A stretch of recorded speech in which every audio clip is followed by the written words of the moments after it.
Bagi tahu dekat aku, negara mana yang ada buat event ni?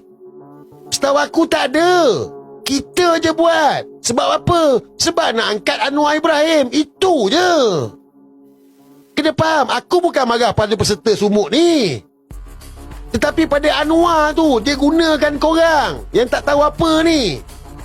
Obviously, the world knows now that we cannot send the aid to Gaza. We failed in that mission. But as for now, we want the whole world, the citizen of the world, community of the world to stand up and speak up. Stop the embargo. On board. I was just like that. And they were like,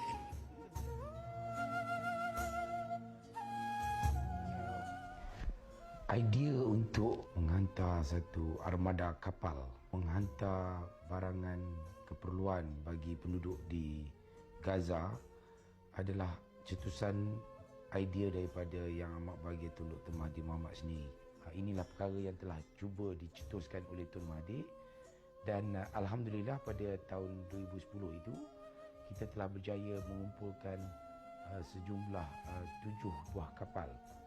Pada malam pertama pelayaran kami ke Gaza, kami terpaksa menaiki kapal daripada Malta. Saya mendapat satu SMS, pesanan ringkas daripada sahabat saya yang bekerja di Perdana Global Peace Foundation, yang memberitakan kepada kami bahawa sebuah kapal yang telah terdahulu belayar telah diserang oleh tentera Israel, dan 7 orang rakan-rakan kami dari kalangan aktivis kemanusiaan telah terbunuh. Rasa takut dan sebagainya, tapi kita tekad untuk teruskan.